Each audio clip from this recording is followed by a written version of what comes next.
Foolish questions. Where can a man buy a cap for his knee? Or a key for the lock of his hair? And can his eyes be called a school?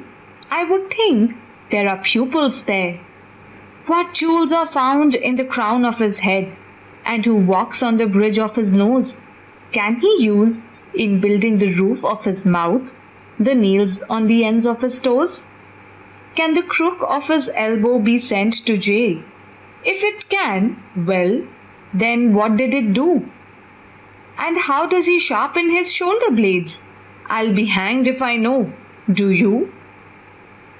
Can he sit in the shade of the palm of his hand and beat time with the drum in his ear? Can the calf of his leg eat the corn of his toe? There's something pretty strange around here. In this poem, Foolish Questions, certain questions are asked that are not intelligent. Actually, they are not any questions because they don't have any answers. Author has just enumerated different parts of the body which have different meanings, like drum of the air, shoulder blades. Lot of metaphors are used in this poem because so many things are compared without using any comparison tool, and the poet has tried to create a humor in this poem. Let us see some common errors that mostly people make in English. Its versus its. Its, it apostrophe s, is a common mistake. Its is a possessive noun. For example, the cat was playing with its ball. The ball belongs to the cat and its here refers to the cat. And its, it apostrophe s, is simply a shorter way contraction of writing it is. For example, it's very cold today. Next is lose versus lose. Lose with single O means the opposite of win. For example, I don't want to lose tomorrow's match. Loose means the opposite of tight. For example, my belt is very loose. Then is the use of beside versus besides.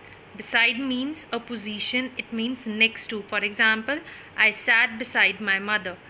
Besides means apart from, along with, or in addition to. For example, besides the violin, Mary also plays the guitar and piano. Next is the use of effect versus affect. Effect is a noun, it is result produced by a cause. For example, what if the new rules have no effect? Affect is a verb, it means to act on, to produce a change. For example, Hitler's speeches affected many Germans, or the movie affected me deeply. Bought versus brought. Bought is the past tense of the verb buy. If you pay for something, you have bought it. For example, I bought a packet of chips from the shop. Brought is the past tense of the verb bring. If you bring something, you have brought it. For example, I brought the new bag my mom gave me to school. Most of us make mistake with the use of hair or hairs. Hair is an uncountable noun and it does not have a plural form, or it is the plural of itself. Incorrect use is my dad's hairs are white, and the correct use is my dad's hair is white.